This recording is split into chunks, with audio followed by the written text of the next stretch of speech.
End of the line for you, sir. The white gate agent's dismissive tone echoed through the crowded terminal. Xavier Matthews clutched his first-class ticket, stunned silent. 20 passengers watched the confrontation unfold. Little did anyone know the man they were disrespecting owned 20% of the entire airline. Before we dive into this shocking story of disrespect and redemption, where are you watching from today? Drop your location in the comments below. If you've ever witnessed discrimination or been treated unfairly because of assumptions about who you are, this story will resonate deeply.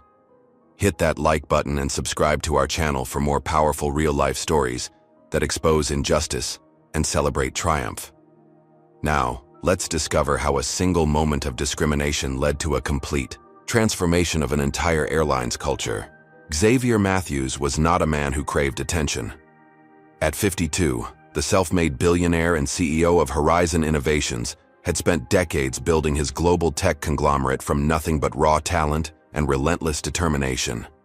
His company specialized in artificial intelligence applications that had revolutionized everything from medical diagnostics to environmental protection, making him one of the most influential figures in the tech industry. Yet, watching him walk through Chicago O'Hare International Airport that Tuesday morning, few would have guessed his net worth exceeded $11 billion. Born in South Chicago to a single mother who worked 3 jobs to keep food on the table, Xavier's early life had been defined by struggle. His exceptional mathematical abilities had earned him a full scholarship to MIT, where he graduated top of his class before launching his first startup at 23. That initial venture, a machine learning algorithm that could predict structural weaknesses in bridges and buildings, had been acquired for $8 million. Rather than settling into luxury, Xavier reinvested every penny, founding Horizon Innovations with a vision of using artificial intelligence to solve humanity's most pressing problems. 3 decades later, Horizon employed over 12,000 people across 4 continents with headquarters in Chicago that dominated the downtown skyline. The company's AI platforms were integrated into everything from cancer screening technologies that improved early detection rates by 60% to climate modeling systems that helped cities prepare for environmental changes. Last year alone, Horizon's innovations had saved an estimated 22,000 lives through their medical applications. Despite his extraordinary success, Xavier maintained a deliberately low-key travel style. While he could easily afford private jets, he preferred commercial flights for anything under 6 hours. You lose touch with how your industry treats people when you fly private exclusively, he often told his executive team. This philosophy extended to his appearance while traveling. Today he wore well-made but simple charcoal slacks, a navy cashmere sweater over a white button-down, and leather loafers that prioritized comfort over flash. His salt-and-pepper hair was neatly trimmed, and his wire-rimmed glasses gave him a scholarly appearance rather than screaming, "Tech billionaire." This particular trip to San Diego carried enormous significance. Xavier was personally leading negotiations for a merger with Pacific Wave Technologies, a company that had developed remarkable AI applications specifically for rare disease identification. Combining their technologies could potentially diagnose conditions that typically took years to identify within minutes, saving countless lives and billions in healthcare costs. The meeting tomorrow morning would finalize terms after 6 months of careful negotiation. Xavier's morning had begun at 5 a.m. with a comprehensive review of the merger documents, followed by a 7 a.m. conference call with Horizon's board members to address last-minute concerns. His chief counsel, Benjamin Wong, had emphasized the importance of Xavier's personal presence at these final negotiations. "Pacific Wave's founder respects you specifically," Benjamin had explained. "Your presence demonstrates our commitment to their vision rather than just their technology." After the call, Xavier's executive assistant, Elena Rodriguez, had confirmed his travel arrangements and sent his preferred driver, Marcus, to transport him to O'Hare. The drive had been pleasant enough, though Chicago's notorious traffic had added 20 minutes to the journey.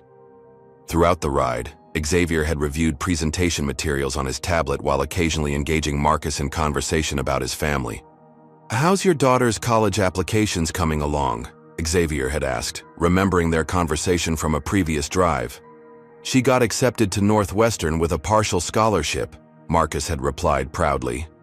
still figuring out how to cover the rest, but we'll make it work. Xavier had made a mental note to have Elena look into Horizon's education support program for employees' children.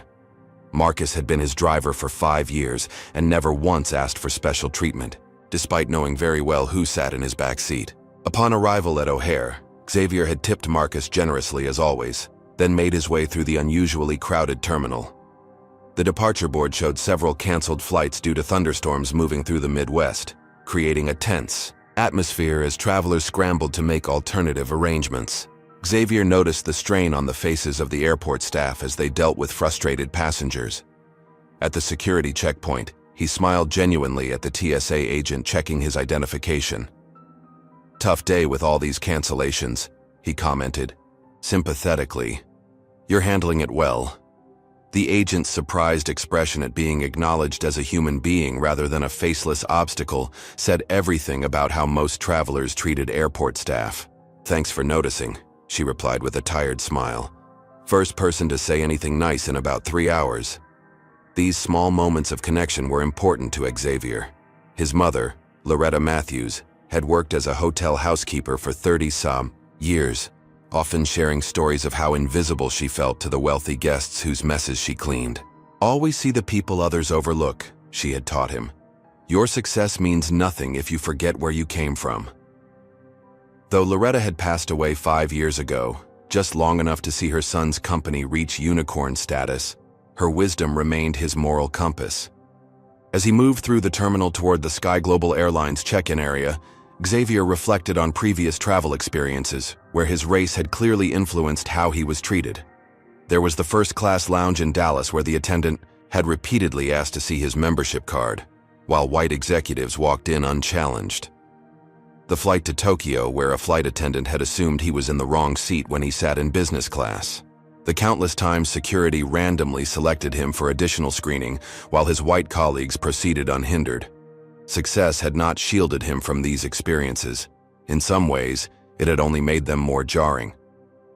The contrast between his professional stature and how he was perceived by strangers who saw only his skin color remained a persistent reality.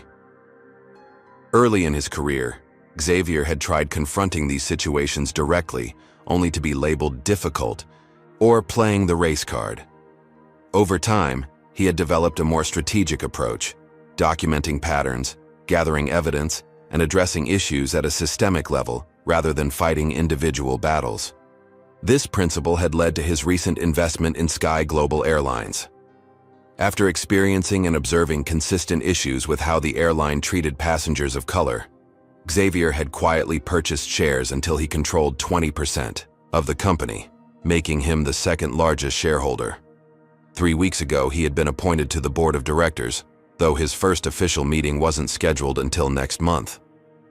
Very few of Sky Global's staff knew about their new board member, as Xavier had intentionally kept his involvement quiet while he assessed the company's culture firsthand. "The view from the boardroom never shows you what happens on the ground," he had explained to Elena when she questioned why he didn't simply send representatives to handle the merger meeting. "I need to experience their service as a regular customer." Little did Xavier know just how revealing this particular journey would be, not just for him, but for everyone involved with Sky Global Airlines. The Sky Global Airlines priority check-in area resembled a small-scale crisis zone. 2 lines stretched across the terminal, one for first-class and platinum members, another considerably longer line for regular check-in. Weather delays had created a backlog of passengers, many visibly frustrated as they checked watches and refreshed travel apps on their phones. Gate agents worked rapidly, their customer service smiles strained thin by hours of dealing with travel, disruptions, and the accompanying passenger emotions. At Counter 3, Victoria Pearson processed passengers with mechanical efficiency. 46 years old with meticulously highlighted blonde hair pulled into a tight bun, Victoria had worked for Sky Global for 18 years. She took pride in her position, particularly in serving the airline's premium customers, and today's chaos had pushed her professional demeanor to its limits. Her interactions had grown increasingly clipped as the morning progressed, though Xavier noticed a distinct pattern in how she engaged with different passengers. When businessmen in expensive suits approached, Victoria's smile widened perceptibly. She engaged in brief pleasantries, asking about their destinations and offering weather updates. "Downtown San Francisco is lovely today, Mr. Kensington," she told a silver-haired executive. "You'll have perfect weather for your meetings."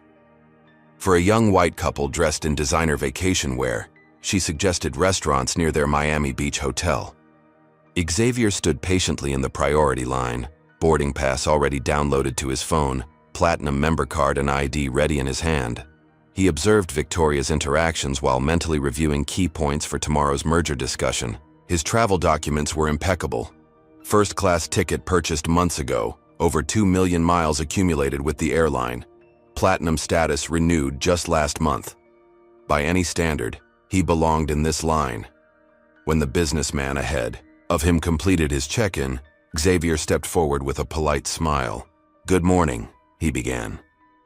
Victoria glanced up, her eyes performing a quick assessment that clearly found him wanting. Without checking any of his documentation, she immediately shook her head.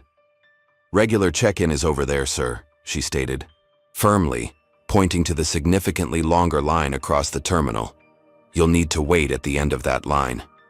The dismissal was so automatic, so casually delivered, that Xavier momentarily struggled to process it. He had experienced similar assumptions throughout his life, but something about this particular instance, perhaps the sheer certainty with which she had decided he didn't belong, struck him forcefully. "I have a first-class ticket," Xavier explained calmly, offering his phone and platinum card. "And I'm a platinum member with Sky Global." Victoria's expression shifted from dismissal to skepticism. She reluctantly took his identification and platinum card, examining them with unusual scrutiny. "This is your card?" she asked, emphasis suggesting doubt. "I'll need to see additional identification." Behind him, Xavier could feel the impatience of other passengers building. A white man in a business suit sighed audibly. A woman whispered something to her companion. The weight of eyes watching the interaction added pressure to an already tense situation. "Of course," Xavier replied, maintaining his composure as he presented his driver's license and passport. Years of navigating similar situations had taught him that displaying any hint of frustration would immediately be used against him. "I've provided both my passport and license for verification." Victoria compared the documents with exaggerated care, looking between his face and the identification multiple times. "These frequent flyer accounts are often shared inappropriately," she commented, the implication hanging in the air that he might be using someone else's account. "I need to verify this is actually your account." "I've been a platinum member for 11 years, Xavier stated factually. "All my information should be in your system." Rather than proceeding with a simple verification, Victoria's mouth tightened. "I'll need to get my supervisor to confirm this," she announced, turning toward the airline office without completing his check-in. Several feet away, Amara Williams observed the interaction while preparing boarding materials for an upcoming flight. At 29, Amara had worked as a Sky Global flight attendant for 5 years, recently being promoted to lead flight attendant. As a black woman in the airline industry, she had developed a keen awareness of differential treatment, both experiencing and witnessing it regularly. Something about the gentleman at Victoria's counter seemed familiar to her, though she couldn't immediately place where she might have seen him. What she could clearly recognize was the all-too-familiar pattern unfolding before her. A black passenger in business attire, being subjected to excessive scrutiny and skepticism that white passengers had not faced. The man's calm, dignified response suggested he was accustomed to such treatment, which only made the situation more troubling to Amara. As Victoria disappeared to find her supervisor, Xavier stood at the counter, consciously maintaining neutral body language despite his internal frustration. He could abandon this check-in attempt, use the mobile app to complete his process, and avoid the confrontation entirely. Many would consider that the path of least resistance. But Xavier had built his career by addressing problems at their source, rather than circumventing them. The line behind him continued to grow, with several passengers displaying visible annoyance at the delay. A middle-aged white woman nearby whispered to her husband, "Why doesn't he just go to the regular line if there's a problem?" The assumption that he was the problem rather than the victim of discrimination was precisely why Xavier felt compelled to stand his ground. Victoria returned with Michael Reynolds, the check-in supervisor, a man in his early 50s with a receding hairline and the practiced customer service expression of someone who had spent decades in the travel industry. Michael approached with the confident stride of authority, clearly having already formed conclusions based on Victoria's account of the situation. "Good morning, sir," Michael began with professional detachment. "I understand there's some confusion about your check-in process today." "There's no confusion on my part," Xavier responded evenly. "I'm a first-class passenger and platinum member attempting to use the priority check-in as appropriate." Michael glanced at the documents Victoria had placed before him, his expression revealing nothing. "In today's unusual circumstances with so many flight disruptions, we're asking passengers to use their designated check-in areas. The priority line is specifically for our regular first-class passengers." The phrase regular first-class passengers contained volumes. Xavier had encountered this particular form of coded language throughout his career. The subtle implication that he was somehow irregular, unexpected, not the standard bearer of whatever status he had legitimately achieved. "I am a regular first-class passenger," Xavier stated simply. "I fly with Sky Global approximately 40 times per year, primarily in first class. My boarding pass and platinum status entitle me to use this check-in line as stated in your company's own policies." Michael and Victoria exchanged a glance. That spoke volumes. The look of airline staff dealing with what they perceived as a difficult passenger, rather than addressing their own biased assumptions. "Sir, perhaps you misunderstood," Michael continued, his condescension thinly veiled. "With today's weather disruptions, we're trying to process passengers as efficiently as possible. If you could just—" "I understand completely," Xavier interrupted with calm precision. "What I don't understand is why I'm receiving different treatment than the passengers who preceded me in this line, none of whom were questioned about their right to be here or asked to move to another line." The directness of this observation created a moment of uncomfortable silence. Several nearby passengers who had been watching the interaction suddenly found other things to focus on, unwilling to witness the obvious discrimination being called out. From her position nearby, Amara Williams continued observing, recognition slowly dawning on her face. She had seen this man before, at a leadership conference in Chicago last year, where he had delivered the keynote address on ethical AI development. Xavier Matthews, CEO of Horizon Innovations. The realization sent a jolt of shock through her. One of the most successful black executives in the tech industry was being treated like an interloper by her colleagues. As the confrontation at the check-in counter continued to unfold, the true power dynamic remained invisible to nearly everyone present.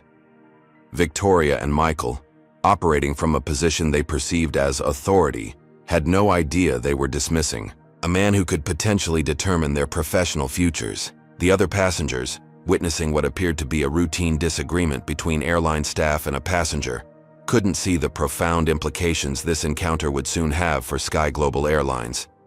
For Xavier Matthews, this was far from the first time he had been asked to go to the end of the line, despite his qualifications and status. The question now was how he would transform this moment from a personal indignity into an opportunity for institutional change. Michael Reynolds leaned closer to Victoria, their hushed conversation not quite quiet enough to prevent Xavier from catching fragments. "Doesn't really look like he belongs. Probably just upgraded with miles. Should just check his reservation to be sure." These whispered assumptions stung with their familiarity. Throughout his career, Xavier had encountered the persistent belief that black success was somehow provisional, requiring extra verification, always subject to doubt. The irony that he owned a substantial portion of the very airline questioning, his status was not lost on him. The line behind Xavier had grown considerably, with several passengers checking watches and shifting impatiently. The pressure of holding up others added an additional layer of stress to an already tense situation. A white businessman directly behind Xavier cleared his throat pointedly.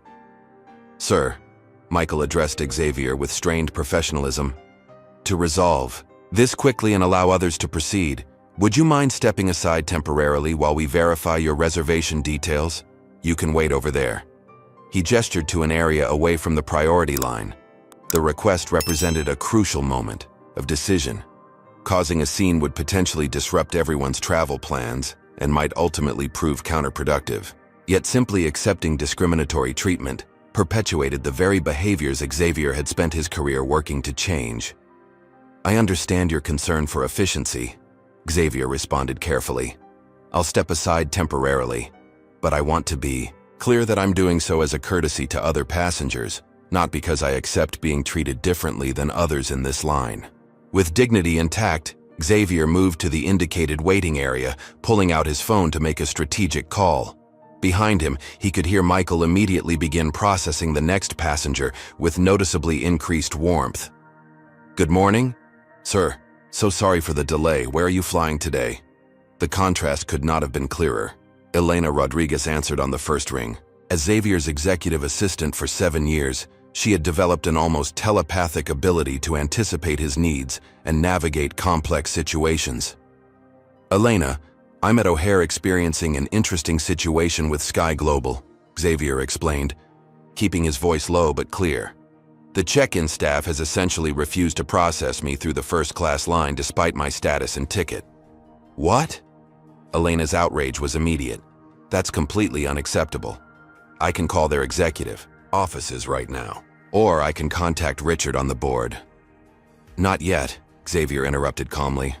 "This presents an opportunity to see how their systems actually work when they don't know who they're dealing with. I want to handle this my way first." "Are you sure?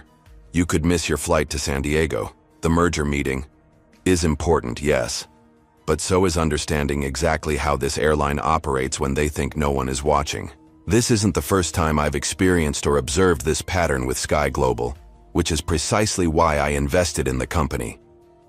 As Xavier spoke, memories of similar situations throughout his career flickered through his mind. The Venture Capital meeting where he was mistaken for IT support, despite being the founding CEO. The luxury car dealership where salespeople approached his white CTO while ignoring him. The high-end restaurant where the maitre d' assumed he was waiting for a table rather than having a reservation. Each incident, taken individually, could perhaps be explained away. Collectively, they formed an undeniable pattern that had persisted despite his rising wealth and influence. Money had provided him comfort and opportunity, but it had never granted him immunity from racial bias. "I understand," Elena said finally, "but please let me know if you need intervention. I can have our legal team there in 20 minutes, and Richard Blackwell would definitely want to know about this. I'll keep you updated. For now, just monitor my flight status and be prepared to adjust my arrangements if necessary." As Xavier ended the call, he noticed Amara approaching him with professional discretion. "Excuse me, sir," she began quietly. "I couldn't help noticing what happened at the check-in counter. I wanted to apologize for my colleague's behavior." Looking at her name tag, Xavier smiled slightly. "Thank you, Amara. I appreciate that, though you're not responsible for their actions." "I recognize you, Mr. Matthews," she continued, keeping her voice low. "I attended your keynote at the Future of Tech Leadership Conference last year. Your speech about creating pathways for underrepresented groups in the tech industry inspired me to start a mentorship program for young women interested in aviation and technology." Xavier's expression warmed with genuine pleasure. "That's wonderful to hear. How is the program going?" "We've matched 37 girls with industry mentors so far. 2 have already received college scholarships." Pride was evident in her voice. "Impressive results. I'd be interested in hearing more when circumstances are less." He glanced toward the check-in counter, where Michael and Victoria continued processing other passengers with conspicuous efficiency. Amara followed his gaze, her expression turning serious. "This isn't an isolated incident, Mr. Matthews.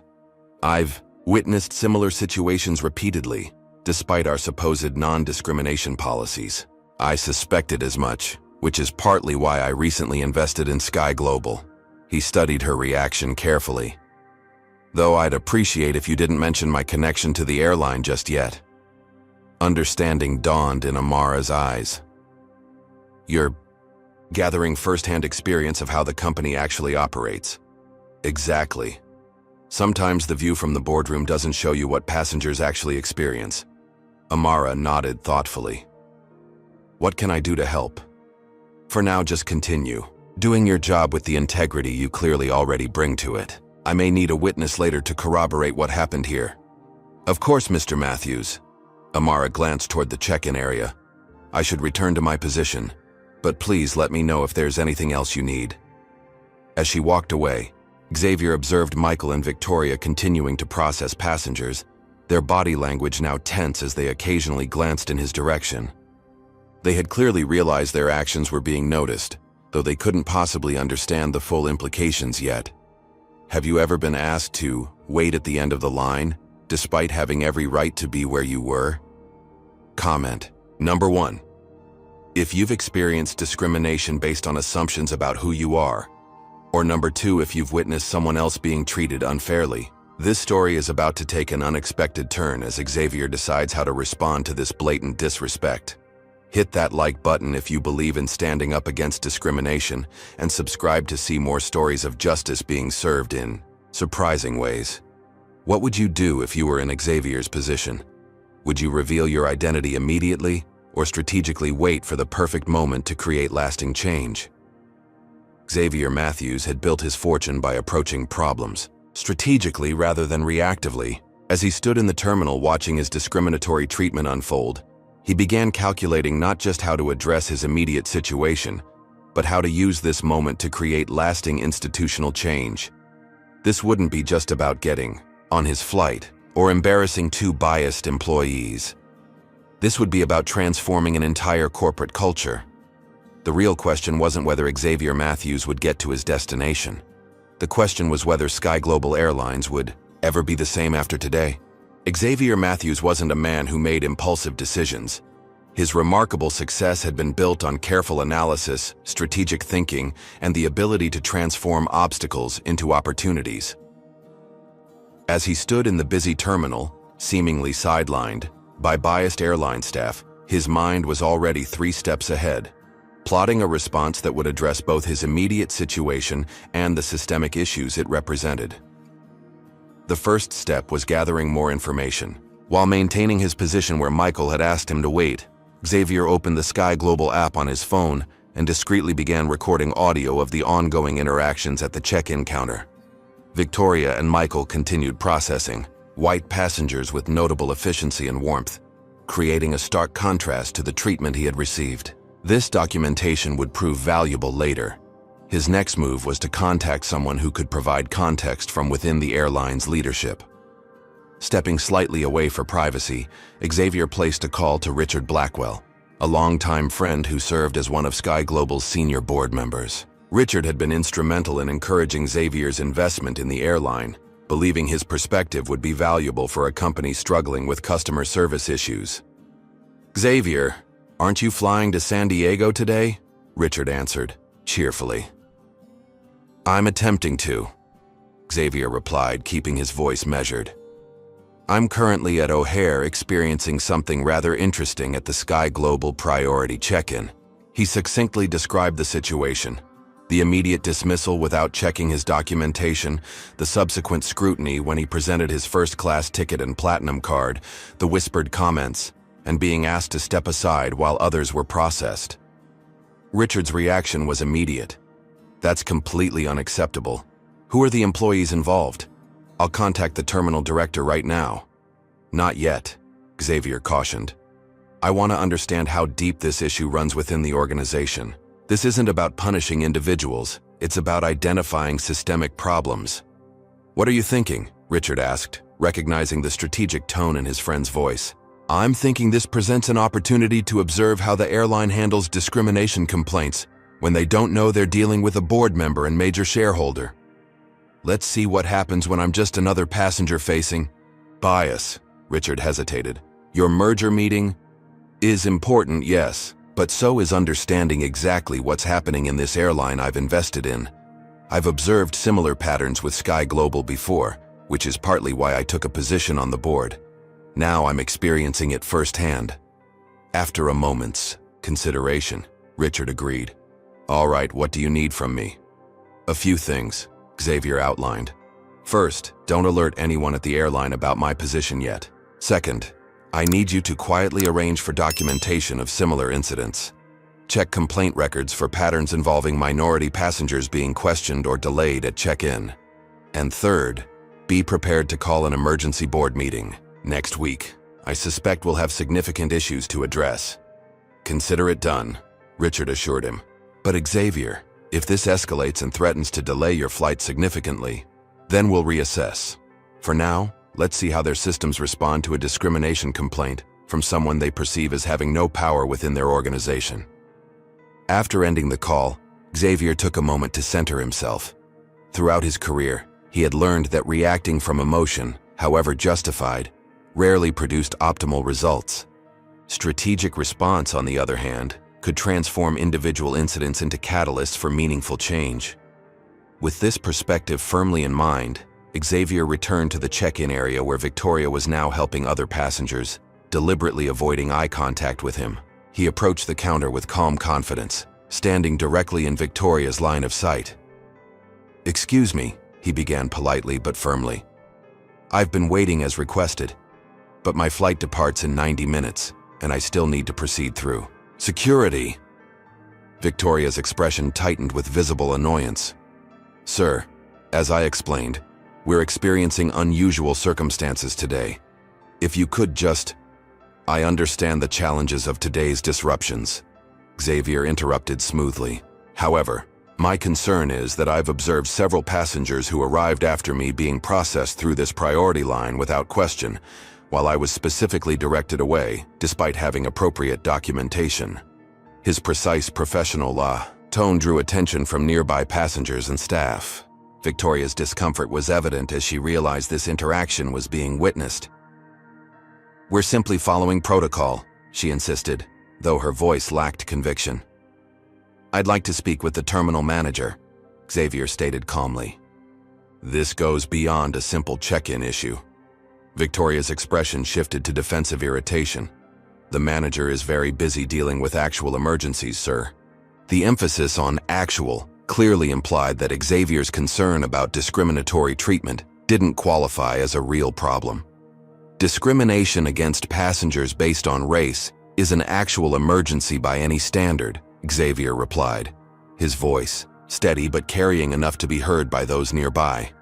"And to be clear, that's exactly what I'm experiencing and observing right now." The word discrimination created an immediate ripple effect.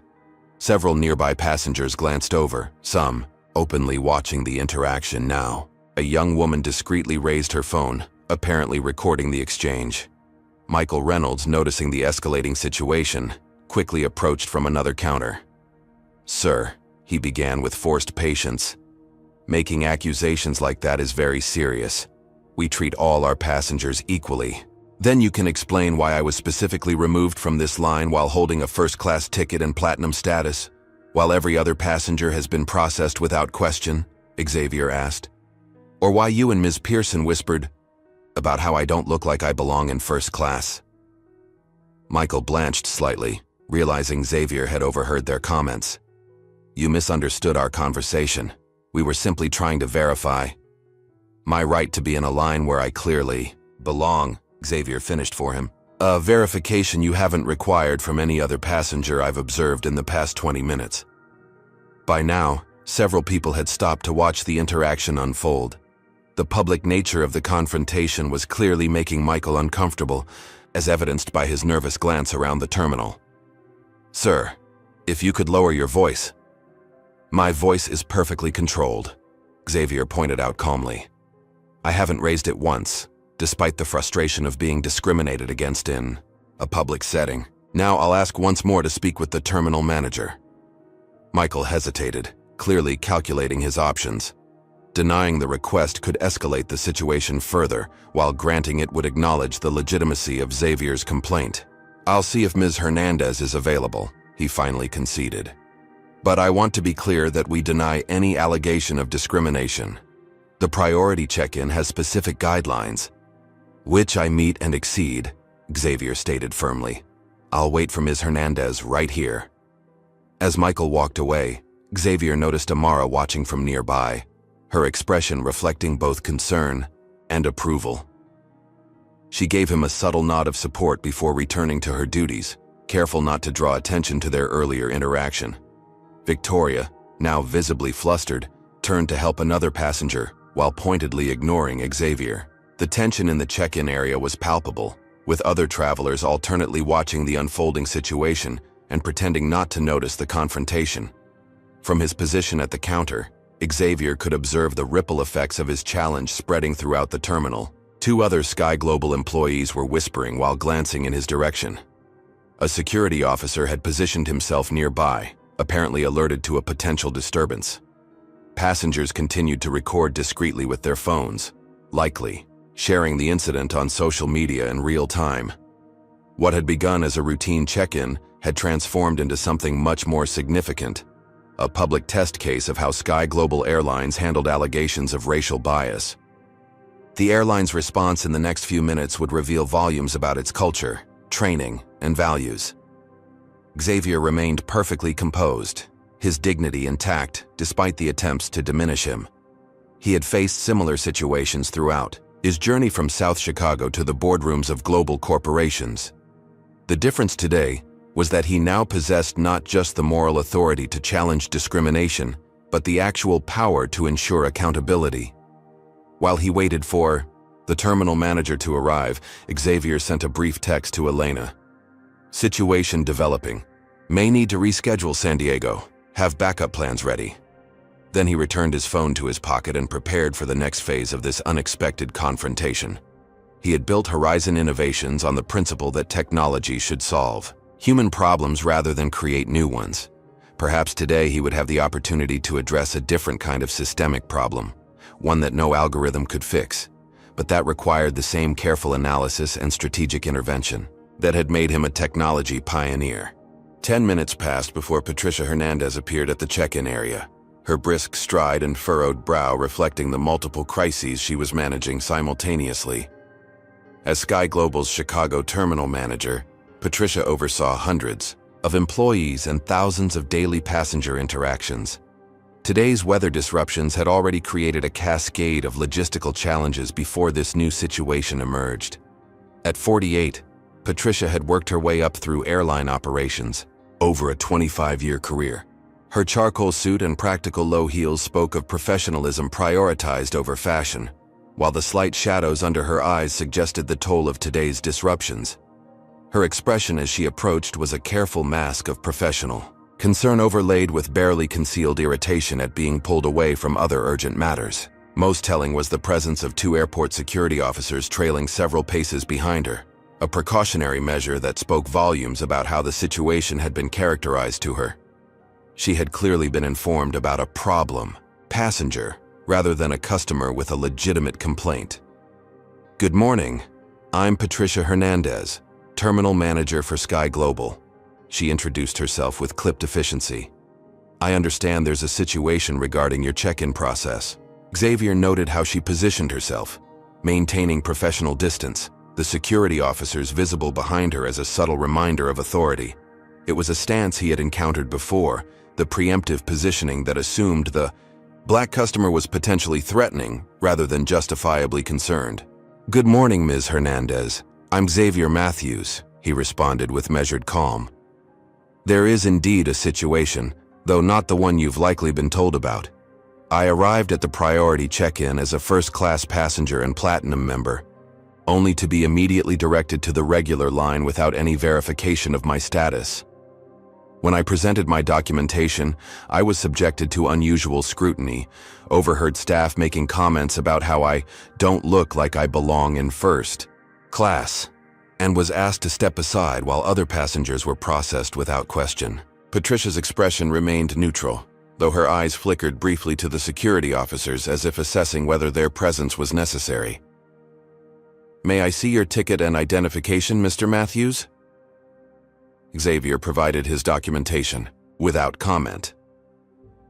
Unlike Victoria's earlier scrutiny, Patricia examined his materials with professional thoroughness rather than suspicious skepticism. As she verified his platinum status and first-class booking, her expression shifted subtly. the first indication that she recognized this wasn't a simple case of a passenger in the wrong line. "I see you are indeed booked in first class to San Diego, and your platinum status is current," she acknowledged, handing back his documents. "I apologize for any confusion during the check-in process.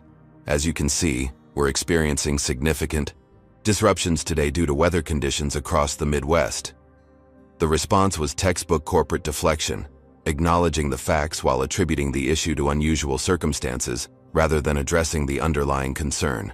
"Ms. Hernandez," Xavier replied evenly, "I understand the challenges of today's operations.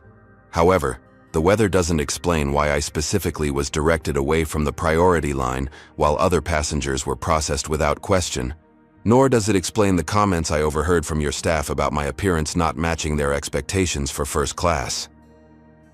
Patricia's professional mask slipped momentarily, discomfort flashing across her features. She glanced toward Victoria and Michael, who were studiously avoiding eye contact while continuing to process other passengers. "Mr. Matthews, if there was any misunderstanding or inappropriate comment, I sincerely apologize. Let me personally complete your check-in right away so you can proceed to your flight."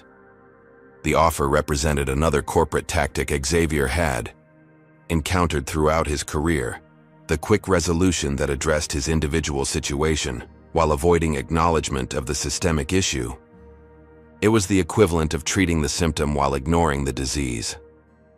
"I appreciate your willingness to process my check-in," Xavier responded carefully. "However, my concern extends beyond my personal inconvenience. What I experienced today reflects a pattern of behavior that impacts many passengers. I'm interested in understanding what training and protocols Sky Global has in place to prevent discriminatory treatment." Patricia's expression tightened almost imperceptibly. Like many managers faced with allegations of discrimination, her priority appeared to be containment rather than meaningful engagement. "Sky Global has comprehensive non-discrimination policies and regular staff training," she stated with practiced confidence. "If you'd like to file a formal complaint, I can provide the appropriate forms, but I assure you we take these matters very seriously." The rote response suggested that Xavier's experience would be processed through standard channels, forms filed, statements collected, and ultimately a form letter of apology sent with perhaps a token gesture of compensation. Nothing that would address the underlying cultural issues or create meaningful change. "I'd be interested to know how many similar complaints have been filed in the past year and what specific changes have been implemented as a result," Xavier pressed gently, maintaining his professional demeanor. The question clearly caught Patricia off guard. Most passengers in Xavier's position were focused on their immediate situation rather than systemic patterns. Her slight hesitation revealed that she likely didn't have this information readily available, or perhaps that the answer wouldn't reflect well on the airline. "I don't have those statistics on hand," she admitted. "Our customer relations department would have that information." "I understand," Xavier nodded thoughtfully. "In addition to filing a formal complaint, I'd like to discuss specific training protocols for check-in staff regarding assumptions and bias. Perhaps we could schedule a meeting after my return from San Diego next week?" This request, positioning himself as someone interested in constructive engagement rather than simply lodging a complaint, created another moment of visible recalibration for Patricia. Passengers typically wanted immediate resolution or compensation, not ongoing dialogue about policy improvement. "That's an unusual request," she observed cautiously. "Perhaps, but necessary conversations often begin in unusual ways," Xavier replied with a slight smile. "I believe in addressing problems at their source rather than simply treating symptoms." As they spoke, Xavier noticed increased activity around the check-in area. A man in a suit was hurrying toward them, speaking urgently into his phone. 2 more Sky Global employees had appeared, watching the interaction with evident concern. Amara Williams had positioned herself nearby, ostensibly organizing boarding passes while keeping the situation within earshot. The atmosphere had shifted subtly, but unmistakably. What had begun as a routine dismissal of a black passenger's concerns was evolving into something the terminal staff clearly recognized as potentially significant. Patricia must have sensed the change as well. Her posture straightened, and she glanced around with growing awareness that this interaction was drawing attention. "Mr. Matthews, let me complete your check-in personally and ensure you reach your gate with plenty of time before boarding. Regarding your other concerns, I'll connect you with our regional director who can better address policy questions." The sudden escalation to the regional director represented another recognition that this situation wasn't following the expected script. Xavier noted the change with interest, but maintained his composed demeanor. "Thank you, Ms. Hernandez. I appreciate your attention to this matter." As Patricia began processing his check-in, the man in the suit arrived at their location, slightly out of breath. He whispered something urgently in Patricia's ear, his expression conveying alarm. Patricia froze mid-keystroke, her eyes widening as she looked back at Xavier with sudden recognition. "Mr. Matthews," she began, her tone transformed entirely. "I had no idea. That is, we weren't informed of your—" The shift was so dramatic it might have been comical under different circumstances. The abrupt change from managing a problem passenger to recognizing someone with significant power and influence. The whispered message had clearly identified Xavier, though he couldn't be certain exactly what information had been conveyed. "Is there a problem with my check-in, Ms. Hernandez?" Xavier asked innocently, though he suspected he knew exactly what had caused her sudden change in demeanor. No problem at all," she assured him hastily. "Anthony Morrison, our regional director, is actually in the terminal today and would like to speak with you personally. He's on his way here now." The rapid elevation of his complaint to the regional director, apparently already in the terminal, confirmed that someone had identified him. Whether through Amara, Richard Blackwell, or simply an alert employee recognizing his name, word of exactly who was being mistreated by Sky Global staff was spreading through the airline's hierarchy. Victoria and Michael had noticed the change, as well. Their expressions had transformed from defensive irritation to growing alarm as they observed Patricia's sudden deference. They exchanged worried glances, clearly sensing that the situation had evolved beyond their control. "I'd be happy to speak with Mr. Morrison," Xavier agreed calmly. "Though I'd still like to complete my check-in first if possible.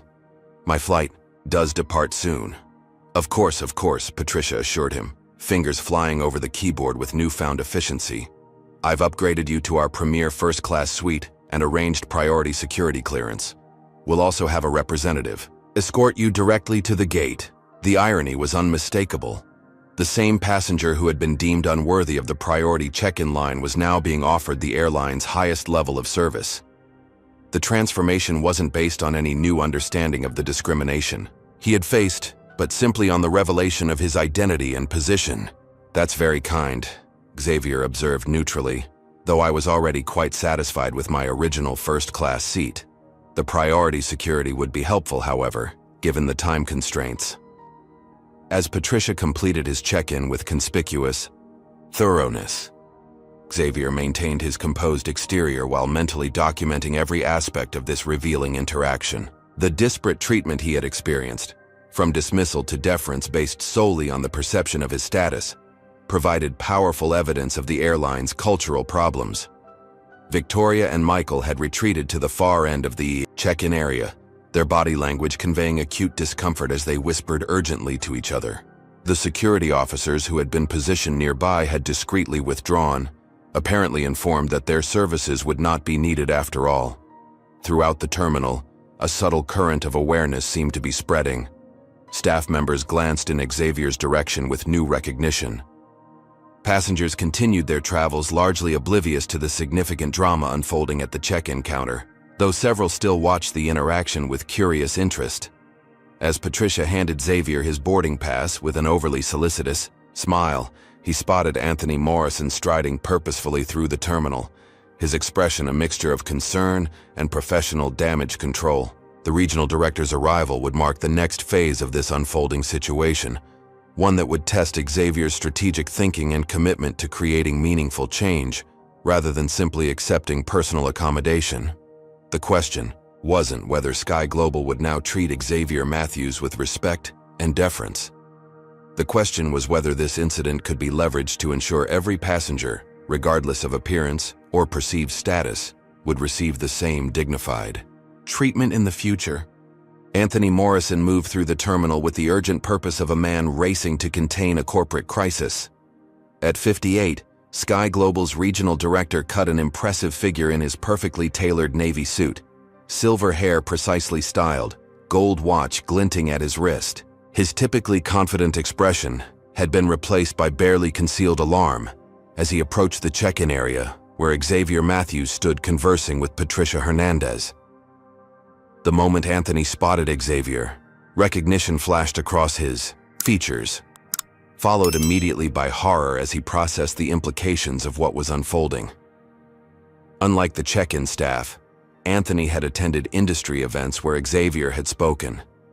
He had read articles about the tech CEO's remarkable career and philanthropic work. Most significantly, he had recently received a memo about Xavier's substantial investment in Sky Global and pending board appointment, information that clearly hadn't been communicated to the terminal staff. "Mr. Matthews," Anthony began, slightly breathless as he reached them, extending his hand. "Anthony Morrison, Regional Director for Sky Global's Midwest Operations. It's an honor to meet you, sir. I understand there's been some confusion regarding your check-in today." The deliberate vagueness of confusion rather than discrimination reflected the immediate corporate instinct to minimize and reframe the situation. Xavier noted this with interest as he shook Anthony's hand firmly. "The only confusion," Xavier replied evenly, "appears to have been on the part of your check-in staff, who determined I didn't belong in the priority line without checking my documentation, then subjected me to unusual scrutiny when I presented my first-class ticket and platinum card." Anthony winced visibly. "I want to personally apologize for any negative experience. This is absolutely not reflective of Sky Global's values or standards. If you'll allow me, I'd like to escort you to our premium lounge where we can discuss this privately." The offer to move to a private space represented another standard corporate response, removing a potentially damaging situation from public view. Xavier had encountered this tactic throughout his career, the urgent desire to hide problems rather than address them transparently. "I appreciate the offer, Mr. Morrison," Xavier responded thoughtfully, "but I believe the discussion about how your airline treats passengers should happen right where passengers are treated this way." His deliberate choice to remain in the public terminal sent a clear message about accountability and transparency. Anthony's momentary flash of dismay confirmed that he understood the implications perfectly. Several feet away, Victoria Pearson and Michael Reynolds watched the interaction with growing confusion and alarm. The regional director's presence for what they had considered a routine check-in issue, coupled with his obvious deference to the passenger they had dismissed, suggested something was seriously amiss. They exchanged worried glances, a dawning recognition that they had severely misjudged the situation. "Of course, whatever makes you comfortable, Mr. Matthews," Anthony conceded, though his discomfort with the public setting was evident. "I want to assure you that what happened today is being taken extremely seriously. Ms. Hernandez has already arranged priority security access and our premier first-class accommodation for your flight to San Diego. While I appreciate those gestures," Xavier noted calmly, "they address my individual situation rather than the underlying issue. I'm more concerned with the pattern of behavior I've both experienced and observed with Sky Global. This isn't about securing preferential treatment for myself." Anthony nodded earnestly, though tension remained visible around his eyes. "We value that feedback, Mr. Matthews. Your perspective as a frequent traveler and business leader is invaluable to us." The careful phrasing deliberately avoided acknowledging Xavier's actual position relative to Sky Global. Anthony was attempting to navigate the situation without revealing information that might further complicate an already challenging scenario. Xavier decided it was time to bring clarity to the situation. "Mr. Morrison, I think there may be some confusion about my relationship with Sky Global," he stated directly. "While my perspective as a frequent traveler certainly has value, I suspect my perspective as a major shareholder and recently appointed board member might be even more relevant to this discussion." The statement landed with seismic impact. Patricia Hernandez's professional composure cracked completely, her expression transforming to one of unfiltered shock. Several feet away, Victoria and Michael froze in horror as the full implications of their actions became suddenly, catastrophically clear. "You're on the board?" Patricia's voice emerged as barely more than a whisper. "As of 3 weeks ago," Xavier confirmed calmly. "Though that information wasn't widely distributed yet, as I wanted to experience the airline's operations firsthand before my first official board meeting." Anthony Morrison closed his eyes briefly, as if physically pained. "Mr. Matthews, I was aware of your investment and appointment, of course. I deeply regret that this information wasn't properly communicated to our terminal staff." "Actually," Xavier corrected him gently, "I'm glad it wasn't. If my experience today had been influenced by awareness of my position, it would have defeated the purpose of understanding how Sky Global treats its regular passengers, particularly those who look like me." By now, Victoria had approached, cautiously, her earlier dismissive attitude replaced by visible panic. "Mr. Matthews, I had no idea. If I had known who you were—" "That's precisely the problem, Ms. Pearson," Xavier interrupted, his tone firm but not unkind. "Your treatment of passengers shouldn't depend on recognizing their names or titles. I don't want priority now because of who I am. I wanted proper service because of the ticket I purchased, like any customer deserves." The fundamental issue had been perfectly distilled in that single exchange. Victoria's instinctive response, that knowing Xavier's identity would have changed her behavior, revealed exactly the problem with the airline's culture. Respect was being distributed based on perceived status, rather than as a basic standard for all passengers.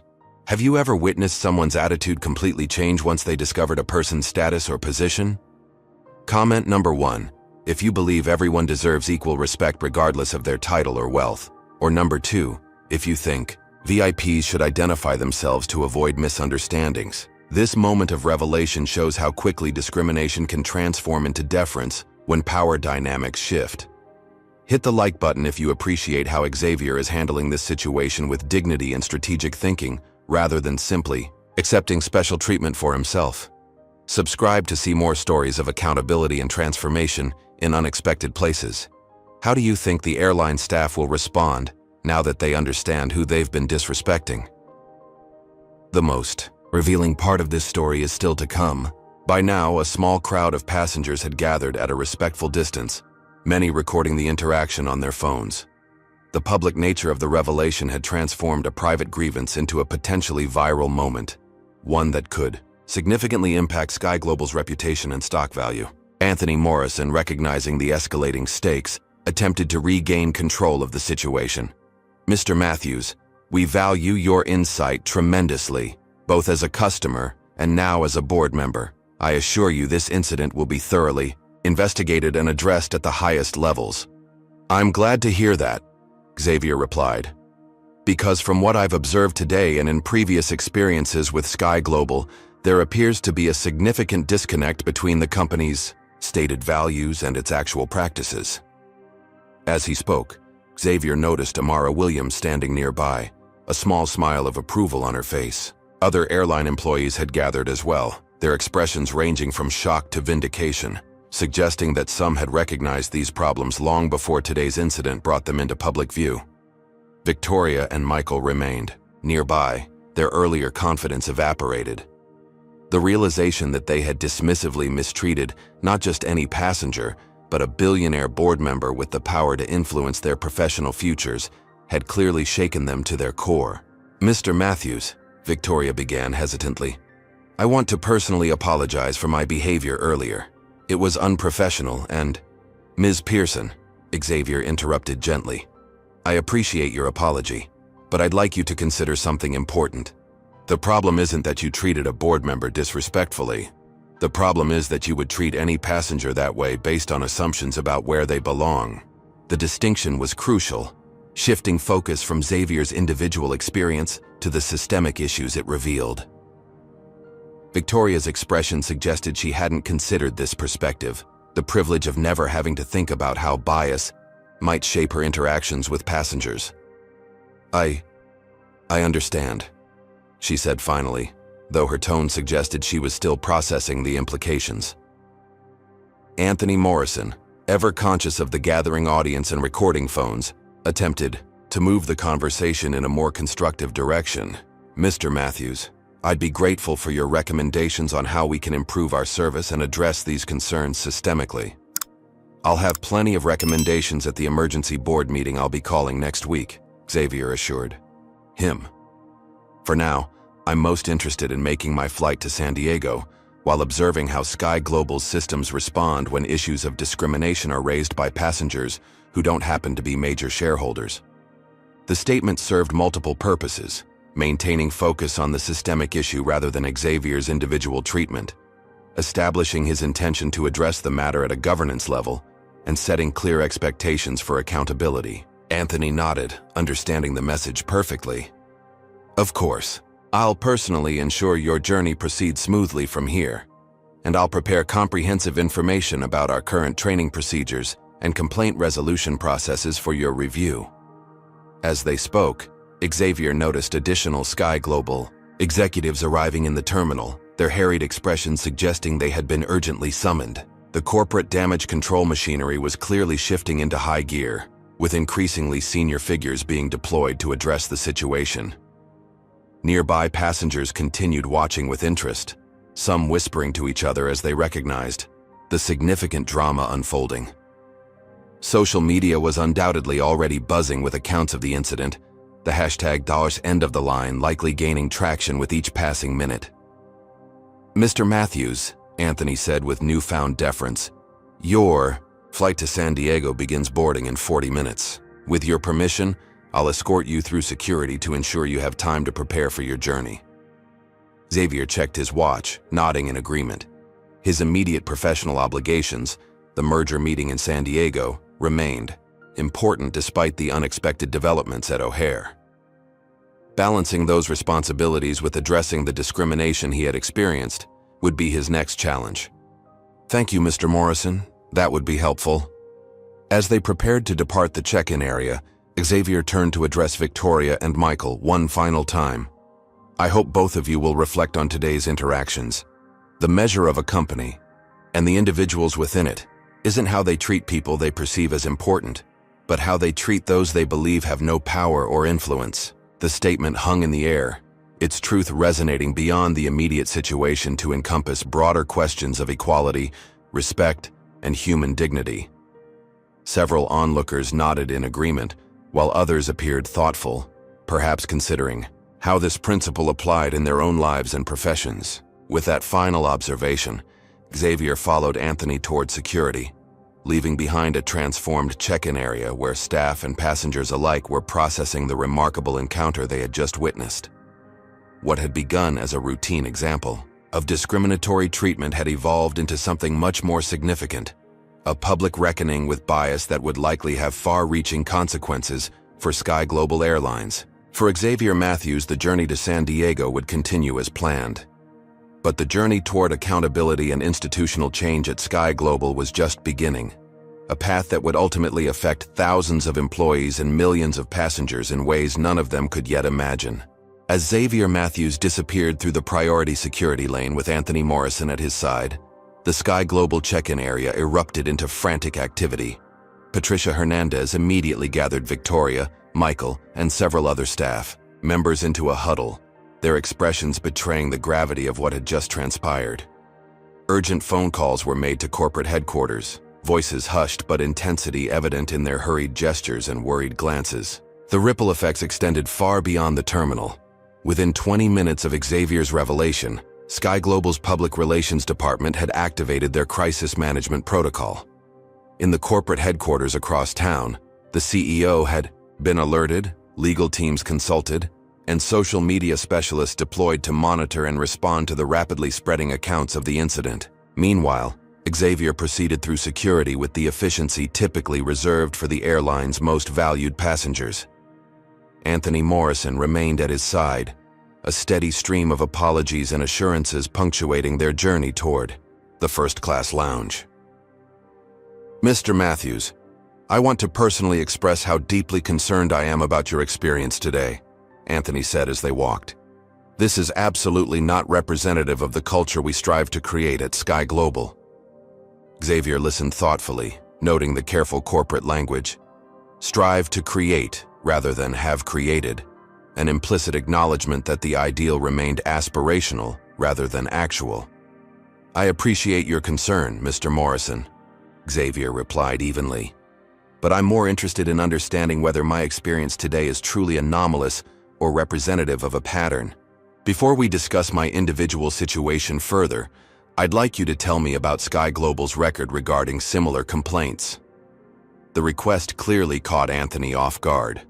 In crisis management situations, executives were trained to focus on the specific incident at hand, rather than acknowledging broader patterns that might suggest systemic problems.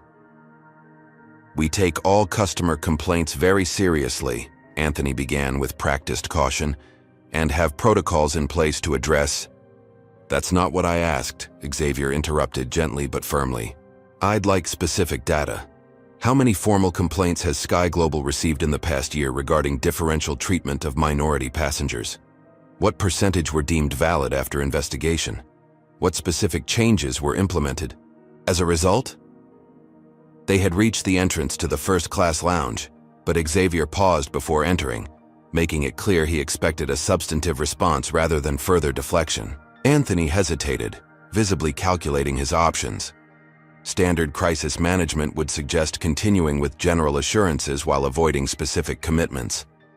But Xavier's dual position as both victim of discrimination and board member with governance authority created an unusual dynamic. I don't have those exact figures immediately available, Anthony finally admitted, but I can have that information compiled for you promptly.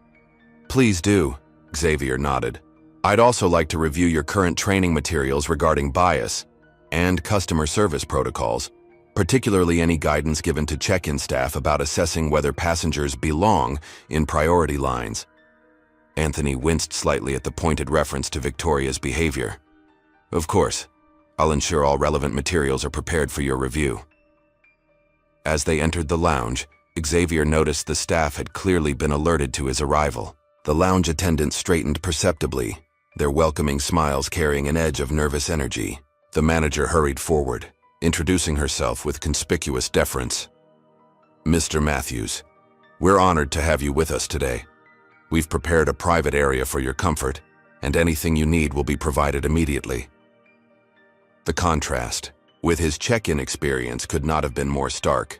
From dismissal to deferential treatment in the span of an hour, with nothing changed except the staff's awareness of his position and influence. Thank you, Xavier replied simply, allowing himself to be guided to a secluded seating area with expansive views of the tarmac. Once settled with Anthony across from him, Xavier checked his phone to find multiple messages waiting. Elena had been monitoring the situation remotely and provided updates on the social media response. Videos of the incident were already circulating, with the hashtags #MindChore End of the Line and Flying While Black gaining significant traction. Several civil rights organizations had posted statements about the ongoing problem of discrimination in the travel industry, with Sky Global now serving as the latest prominent example. Your PR team has approximately 30 minutes before this becomes a major news story, Xavier observed, showing Anthony the trending statistics on his phone. How they respond will significantly impact both public perception and my own assessment of the company's commitment to addressing these issues. Anthony nodded grimly, already typing urgently on his own device. Our communications team is preparing a statement now. Would you be willing to review it before it's released? The request revealed how thoroughly the power dynamic had shifted. The regional director was now seeking guidance from the very passenger his staff had attempted to dismiss just hours earlier. I'm happy to provide input, Xavier agreed, though I should note that as a board member, my priority will be accuracy and accountability rather than minimizing corporate exposure. Before Anthony could respond, the lounge door opened to admit Amara Williams, who approached their seating area with professional composure. Excuse the interruption, she began. Mr. Morrison, you're needed urgently regarding the operational adjustments for the weather delays. Anthony appeared torn between addressing the brewing public relations crisis and his operational responsibilities. After a moment's hesitation, he turned to Xavier. Would you excuse me briefly, Mr. Matthews? This shouldn't take long. Of course, Xavier replied. Operational safety should always be the priority. As Anthony hurried away, Amara remained behind, her expression shifting to one of quiet determination. Mr. Matthews, I wanted you to know that what happened today isn't an isolated incident, she said once Anthony was out of earshot. Many of us have witnessed similar situations repeatedly, but our concerns are typically dismissed or minimized. Xavier nodded thoughtfully. I suspected as much. Would you be willing to share more specific examples? Amara glanced around to ensure their privacy before continuing.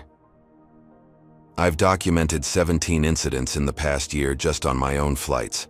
Passengers of color being questioned about their seating assignments, subjected to additional scrutiny during boarding, or treated dismissively by crew members. I've reported each one through official channels, but the responses have been disappointing. May I ask what happens when you report these concerns? Xavier inquired. Usually a generic email thanking me for my feedback, occasionally a brief meeting where I'm assured the matter will be looked into. But I've never seen any meaningful changes in training or accountability, Amara explained. Some colleagues have stopped reporting incidents entirely because they see it as futile. This information aligned with Xavier's suspicions about systemic issues within the airline's culture.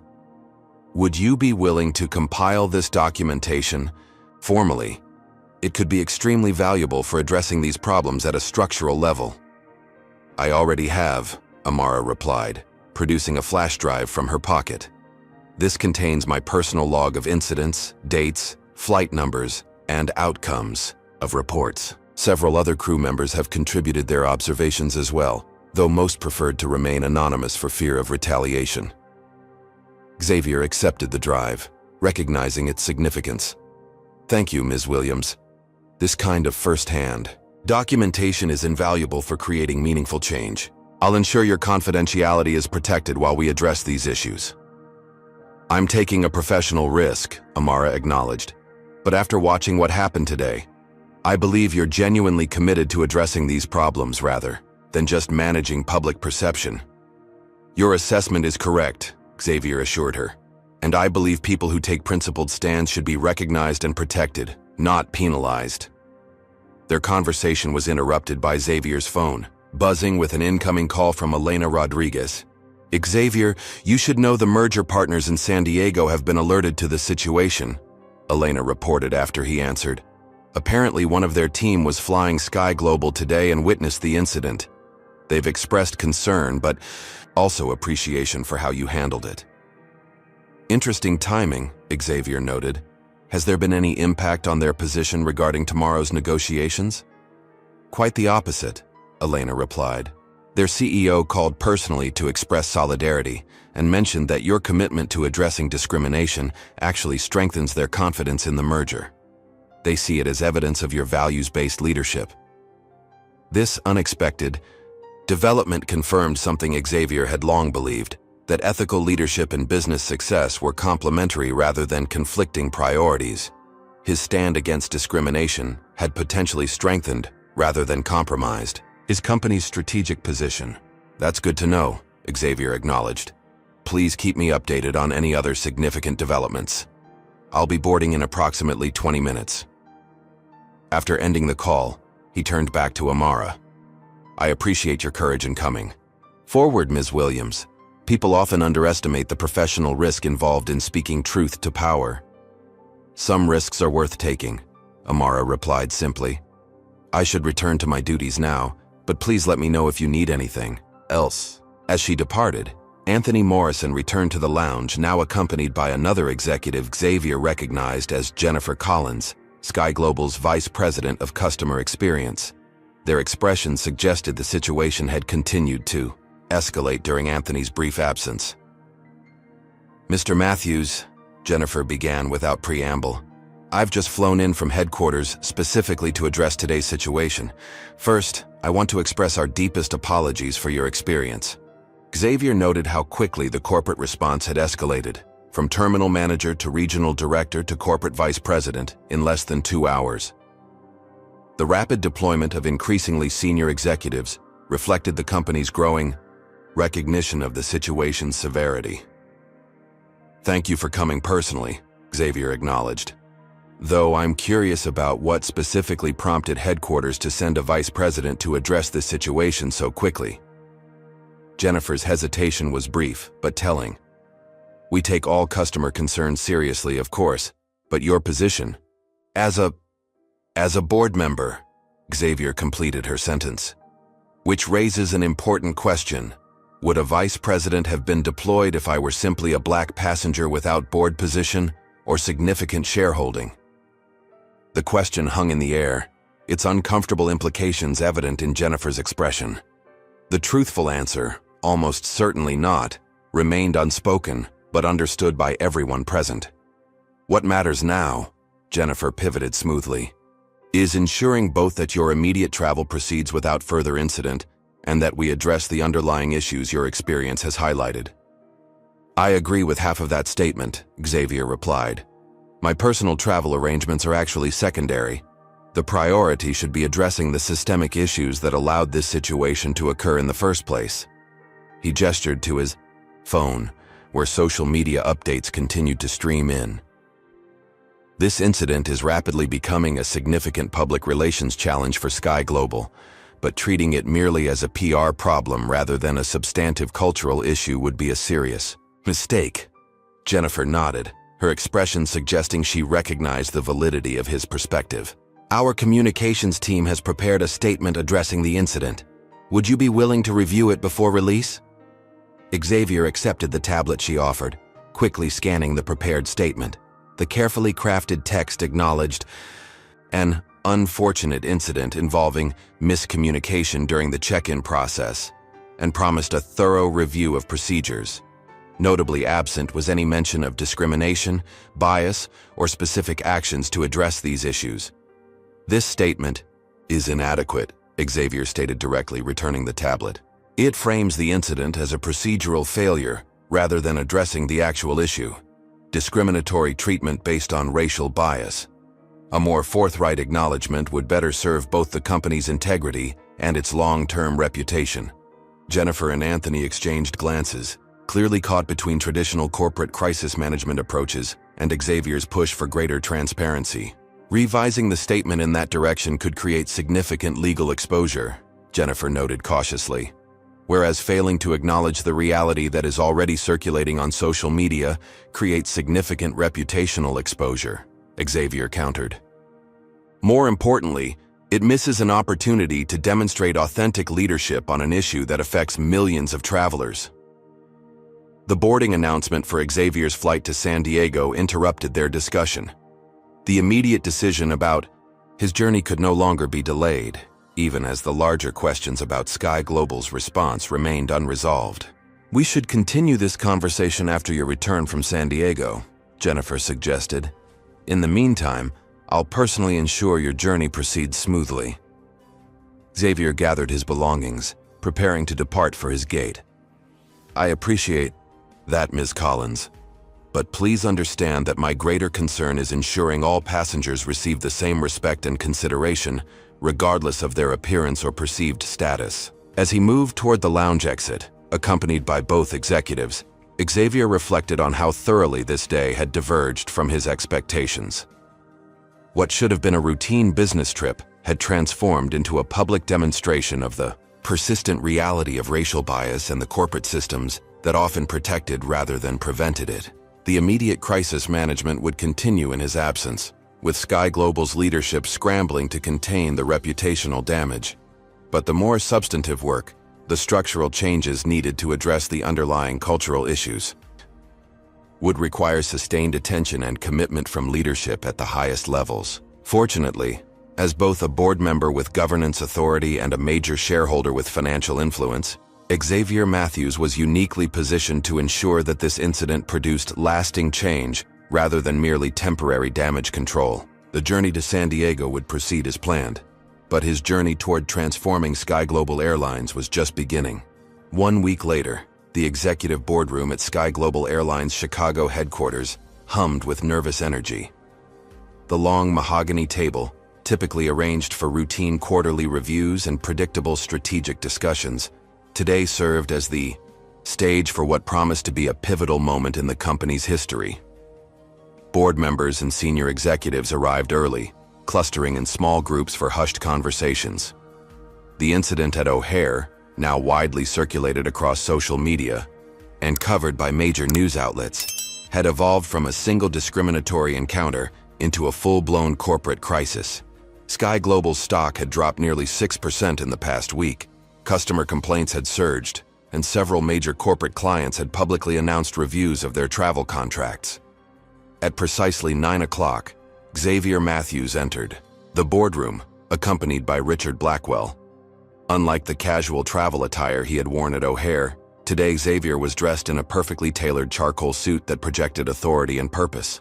He carried a leather portfolio containing what the other board members would soon discover was a meticulously prepared presentation on racial bias in the airline industry, and specifically within Sky Global. "Good morning," Xavier greeted the room with professional warmth, showing no signs of the adversarial approach many had feared. "Thank you all for accommodating this emergency meeting." Charles Wellington, Sky Global's chairman of the board, rose to shake Xavier's hand. At 67, Wellington had guided the airline through numerous challenges during his 15-year tenure, though none quite like the current situation. "Mr. Matthews, we're all deeply concerned about your experience last week," Wellington began, his tone carefully balanced between apology and corporate caution. "Today's meeting is an opportunity to address both your specific incident and any broader concerns you wish to raise." The diplomatic framing attempted to contain the discussion within manageable parameters, acknowledging Xavier's personal experience while potentially limiting examination of systemic issues. It was a subtle but significant distinction that Xavier immediately recognized. "Thank you, Chairman Wellington," Xavier replied as he took his seat. "I appreciate the board's attention to this matter. While my personal experience was certainly troubling, I believe it reflects structural problems that require comprehensive attention rather than isolated resolution." Several board members shifted uncomfortably at this framing. They had prepared for a discussion about a specific incident, potentially culminating in disciplinary action against the involved employees and perhaps some targeted policy adjustments.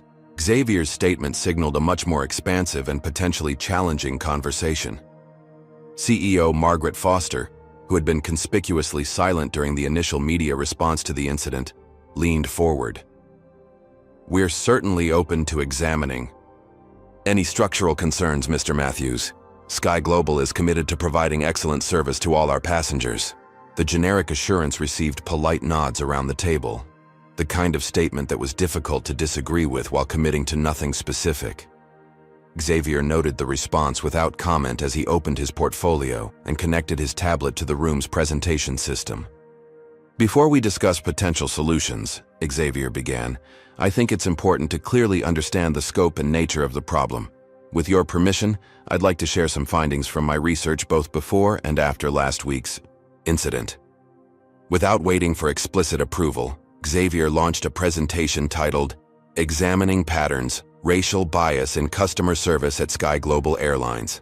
The screen displayed a meticulously organized collection of data, customer complaints, and documented incidents spanning the past 3 years. "As some of you may know, my investment in Sky Global wasn't made lightly," Xavier explained, his tone measured and factual rather than accusatory.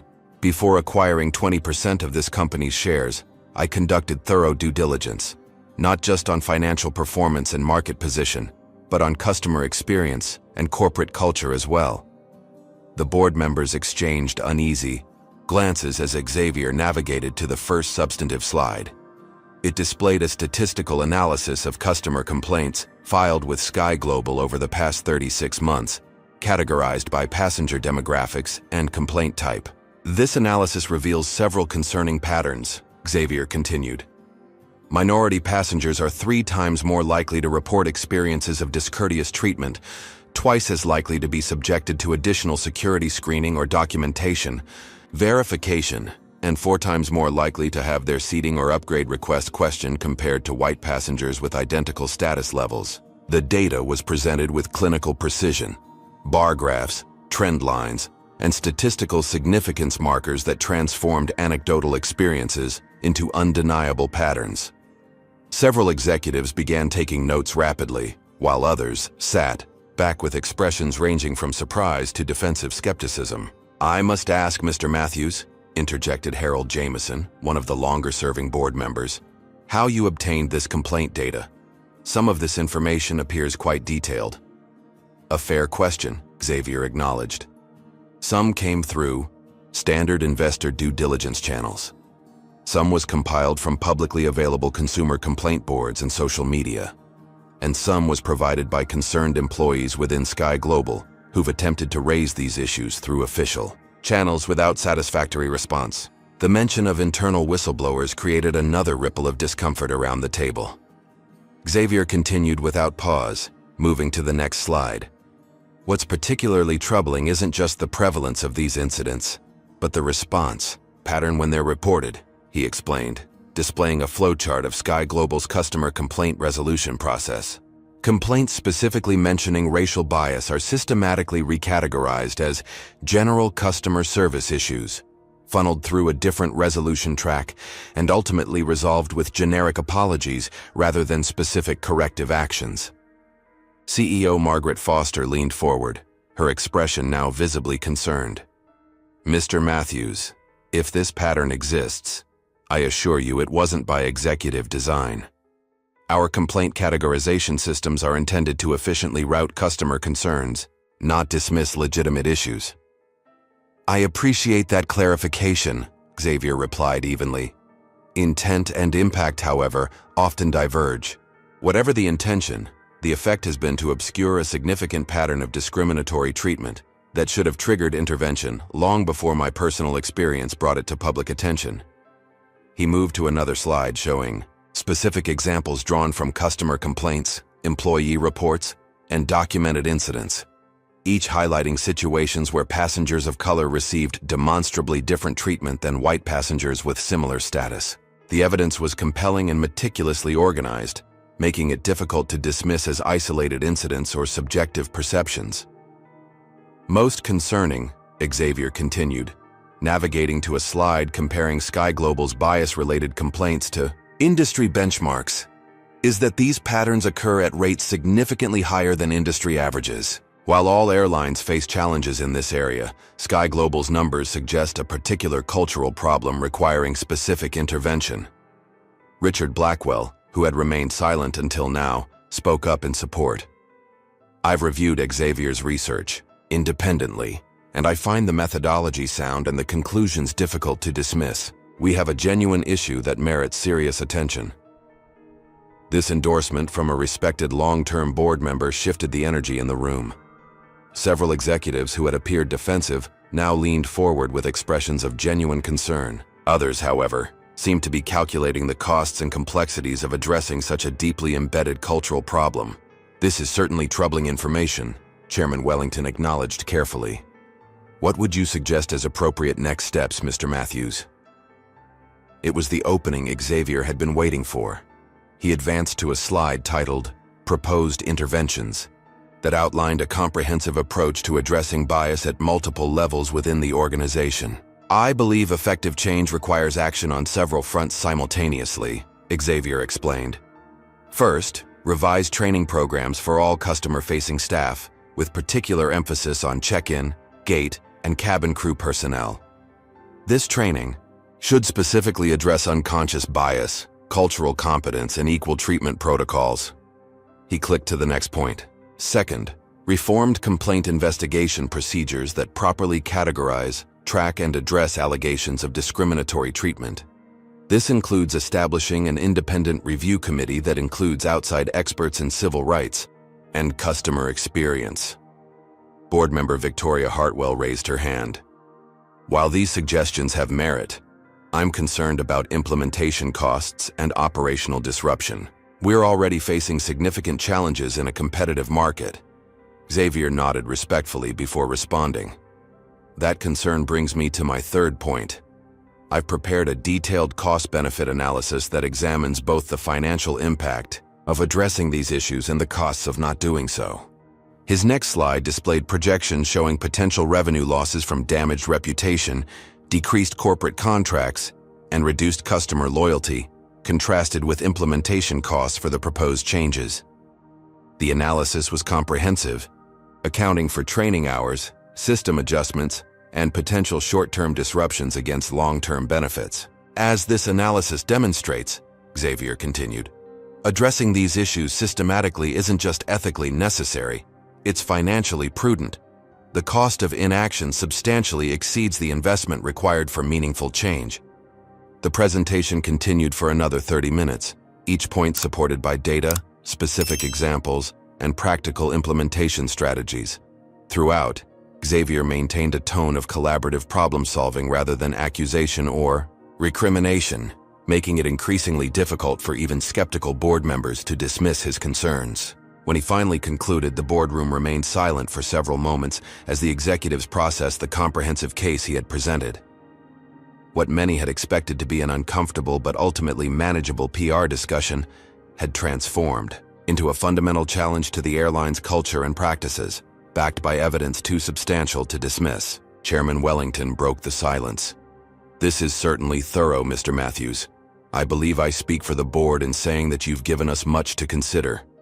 "With respect, Chairman," Xavier replied firmly, "consideration alone is insufficient. This situation requires decisive action." He closed his portfolio deliberately before continuing. "I should mention that I'm prepared to increase my ownership stake in Sky Global substantially, potentially becoming the largest single shareholder, if I'm convinced the company is genuinely committed to addressing these issues. Alternatively, if I determine that meaningful change isn't forthcoming, I'll need to reassess my investment position entirely."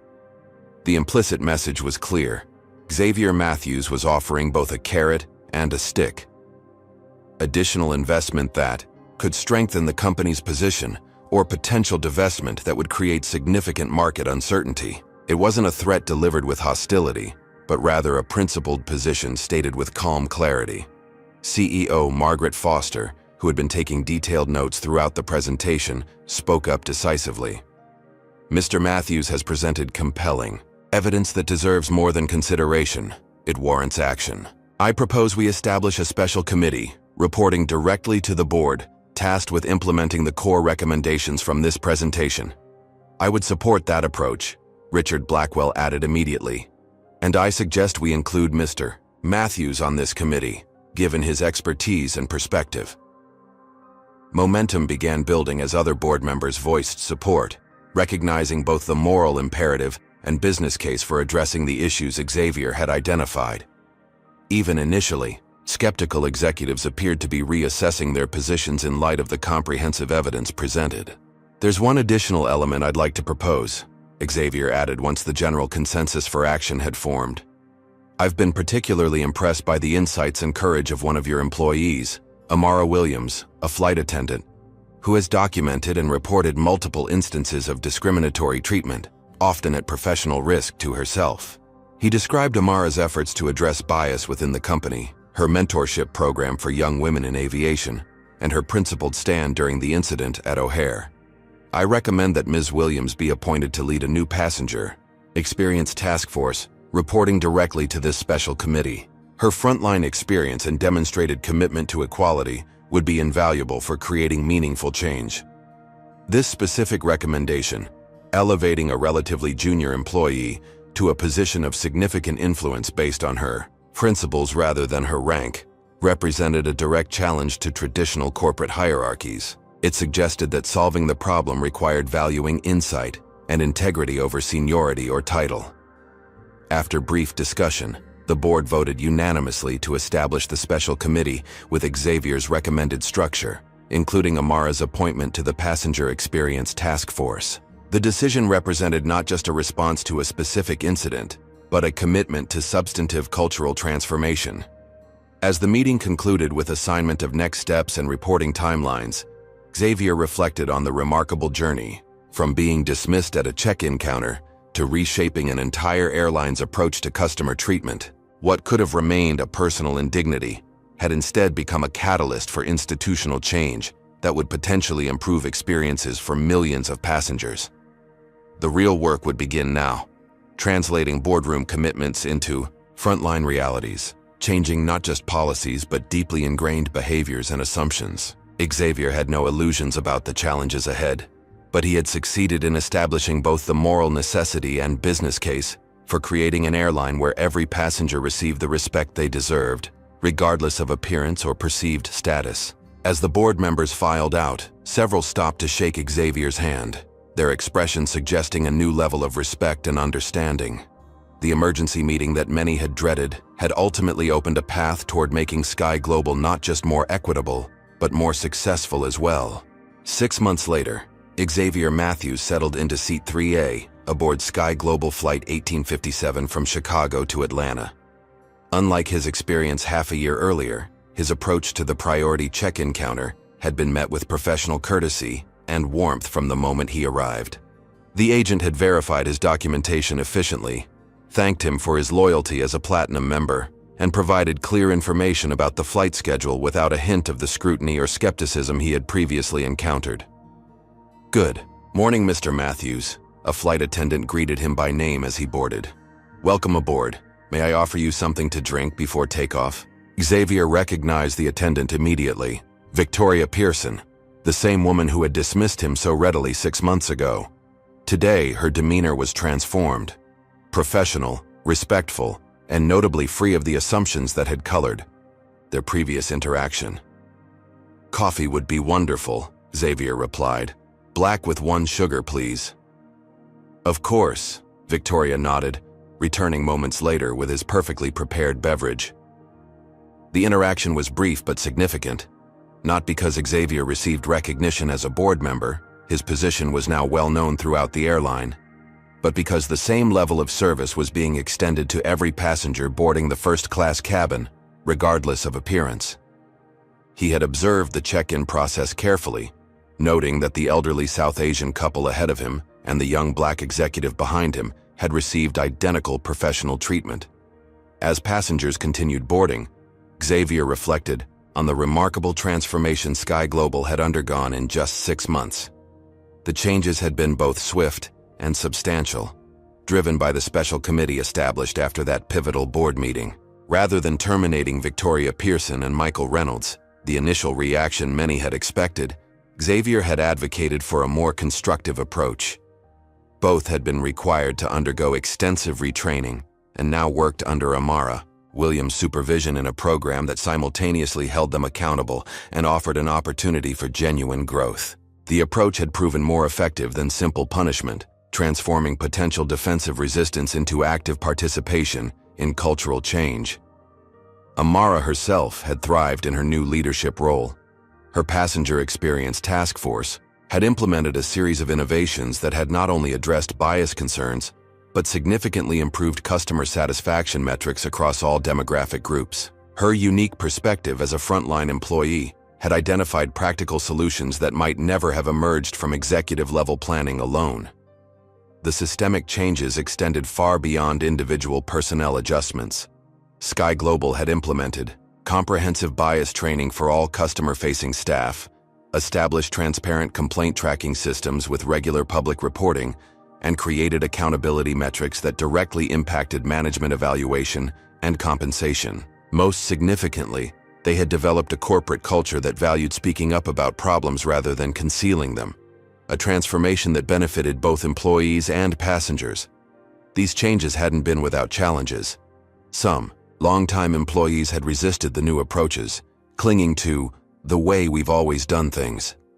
A few executives had departed rather than adapt to the more transparent and equitable culture. Implementation costs had temporarily impacted quarterly earnings, but the longer-term results were increasingly evident. Customer satisfaction scores were rising across all demographic groups, employee retention had improved, and Sky Global's reputation was steadily recovering from the initial damage. The flight reached cruising altitude.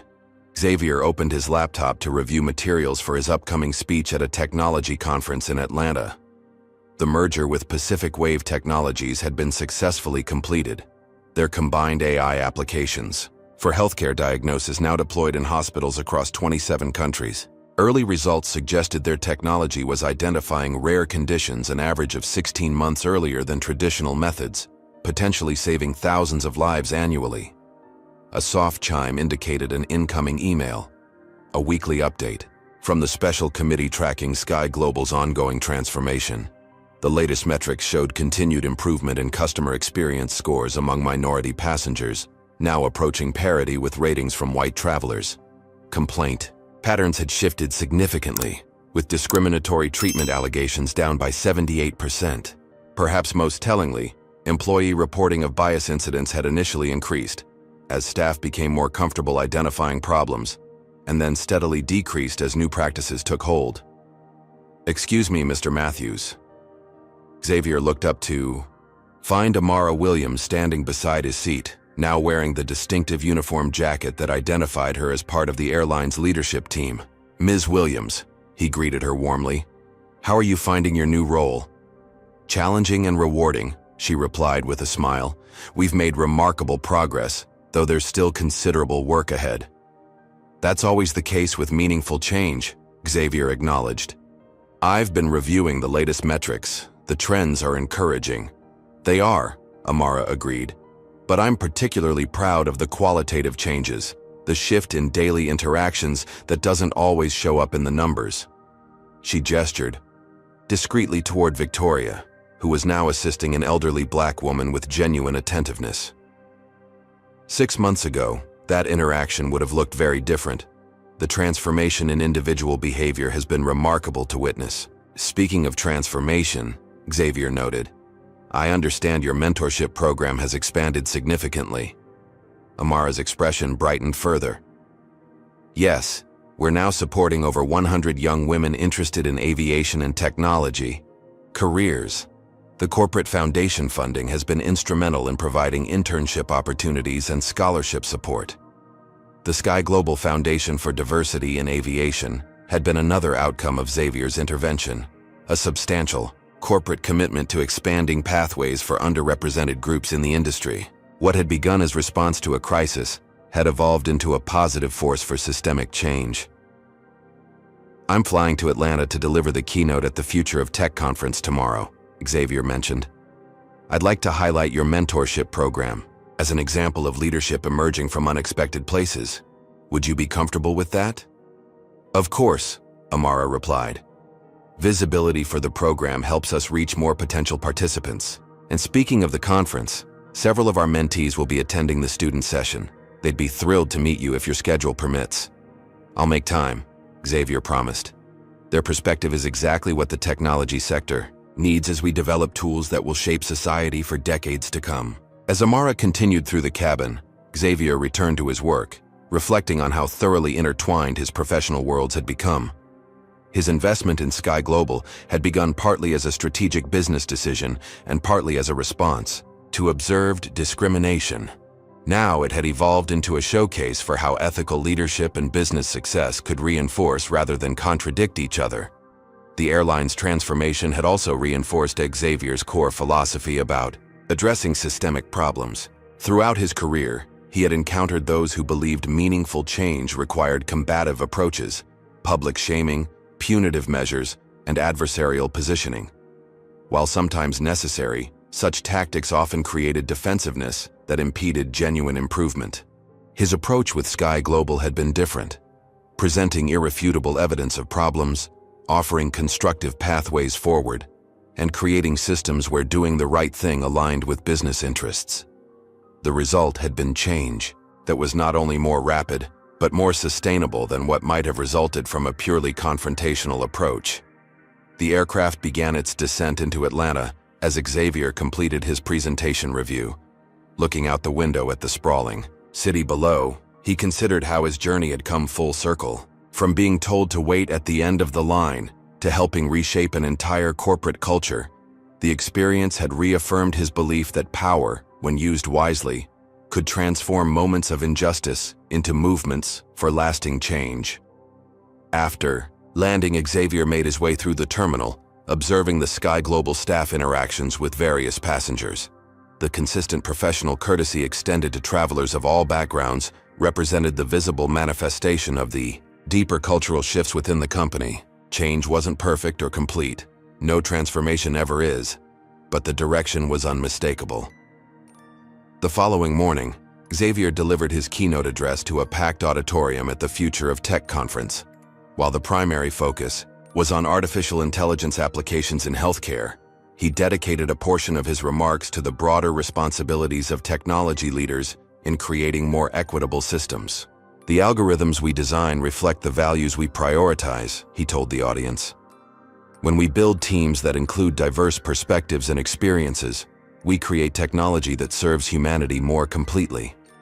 But that diversity must be more than symbolic. It requires truly valuing and elevating voices that have traditionally been marginalized." He shared the story of Amara Williams and her mentorship program as an example of leadership emerging from unexpected places, highlighting how institutional support for such initiatives could transform individual courage into systemic change. Throughout the presentation, he wove together technological innovation and social responsibility as complementary rather than competing priorities. The speech received a standing ovation, with particular enthusiasm from a group of young women in the front rows. Amara's mentees, experiencing firsthand what leadership could look like in an industry where they had rarely seen themselves represented. Later that afternoon, Xavier met with the mentorship program participants, listening to their aspirations and challenges with genuine interest. Their questions reflected both ambition and awareness of the obstacles they might face, particularly as young women of color entering male-dominated fields. "Will we always have to be twice as good to get half the credit?" one young woman asked candidly. Xavier considered the question thoughtfully before responding. "The reality of bias means you may indeed face higher expectations and receive less recognition, at least initially. That's an unfair burden, and one that organizations like Sky Global are finally beginning to acknowledge and address." He paused before continuing. "But I believe we're in a period of significant transition. The companies and institutions that will thrive in the coming decades are those that recognize talent regardless of its packaging. Your generation has an opportunity to accelerate that transition, both by excelling in your chosen fields and by transforming the cultures you enter." The conversation continued for over an hour, ranging from practical career advice to broader discussions about creating change from within systems, rather than only criticizing from outside. Throughout, Xavier emphasized that their voices and perspectives weren't just valuable for reasons of equity. They were essential for creating technology and systems that would truly serve all of humanity. As the meeting concluded, one of the young women approached Xavier privately. "My brother was on your flight from Chicago 6 months ago," she said quietly. "He saw what happened at check-in and how you handled it. It changed how he thinks about using his own position in his company to address problems rather than just avoiding them." This simple statement, that his actions had influenced how another person approached their own power and responsibility, was perhaps the most meaningful outcome of the entire Sky Global transformation. Beyond policies, metrics, and corporate structures, the incident had created a ripple effect of individual reflection and changed behavior that would continue, expanding in ways he might never fully know. The final event of Xavier's Atlanta visit was a dinner with civil rights organizations that had recognized Sky Global's transformation with their annual Corporate Responsibility Award. The irony wasn't lost on anyone present, that an airline, which had become a public example of discrimination, was now being celebrated for its commitment to equality. The journey from problem to progress, from exposure to exemplar, demonstrated how thoroughly institutional culture could change when leaders truly committed to improvement. During his brief acceptance remarks, Xavier emphasized that the credit belonged primarily to employees like Amara Williams, who had been advocating for change long before his involvement. The solutions were already there, he noted, in the voices that weren't being heard. "My contribution was simply creating space for those voices to reshape the institution." 2 days later, Xavier returned to Chicago on another Sky Global flight. As he moved through O'Hare, the same terminal where his confrontation had occurred 6 months earlier, he paused to observe the check-in area from a distance. The scene looked superficially similar to what he had witnessed that fateful day, with passengers of various backgrounds navigating the sometimes stressful process of air travel. But the differences, though subtle, were significant. Check-in staff now processed passengers with consistent professionalism, regardless of appearance. The priority line accommodated everyone with appropriate documentation without question or scrutiny. Small interactions, a respectful sir here, and offered assistance there, reflected a culture where dignity had become universal rather than selectively applied. As Xavier continued through the terminal, he recognized that the work was far from complete. Sky Global's transformation represented progress rather than perfection, a journey rather than a destination. Bias would continue to manifest in new and subtle ways that would require ongoing vigilance and adaptation. Cultural change was never finished. It required constant renewal and recommitment. But standing in the same space where he had once been dismissed and diminished, Xavier Matthews could see tangible evidence that meaningful change was possible. His choice to use his position not just for personal accommodation but for institutional transformation had created ripples that would continue expanding long after this particular incident faded from public memory. The true measure of success wasn't that Xavier Matthews now received respectful treatment when he traveled.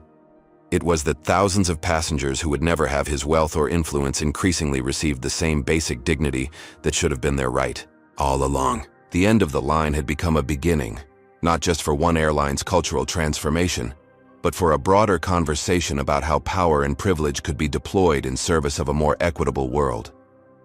Have you ever witnessed someone use their position to create positive change rather than just personal advantage?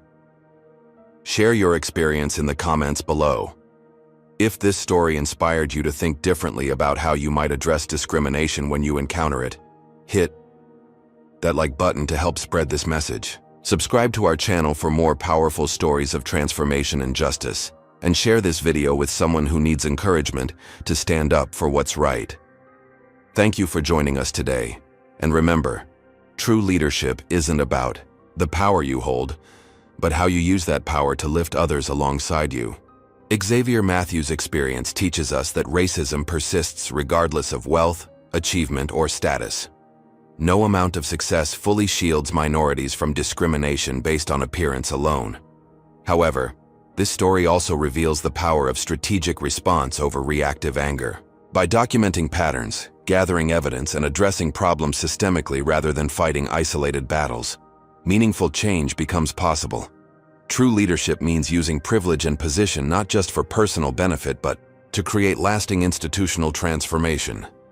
Xavier could have simply revealed his identity immediately or accepted special treatment once recognized. Instead, he chose to leverage his experience to improve conditions for all passengers facing similar discrimination. The story demonstrates that accountability doesn't require public shaming or purely punitive measures. By combining irrefutable evidence with constructive pathways forward, Xavier created an environment where doing the right thing aligned with business interests. This approach produced change that was both more rapid and more sustainable than confrontation alone would have achieved. Perhaps most importantly, we learn that power used wisely can transform moments of injustice into movements for lasting change that benefit countless others who lack the same influence or platform. Have you ever been in a situation where someone judged you based on appearances rather than qualifications? Or witnessed discrimination but weren't sure how to respond effectively? Share your experience in the comments below. Your story might give someone else the courage or strategy they need to address similar situations. If you believe in the importance of using whatever influence you have to create positive change rather than just personal advantage, hit that like button to support this message. Subscribe to our channel for more powerful stories of individuals who transform injustice into opportunity for broader improvement. Share this video with someone facing discrimination who needs to be reminded of their worth, or with a person in a position of power who could benefit from seeing how their actions might create ripple effects of positive change. Thank you for joining us today, and remember, true dignity isn't found in how others treat you, but in how you respond to that treatment with integrity and purpose.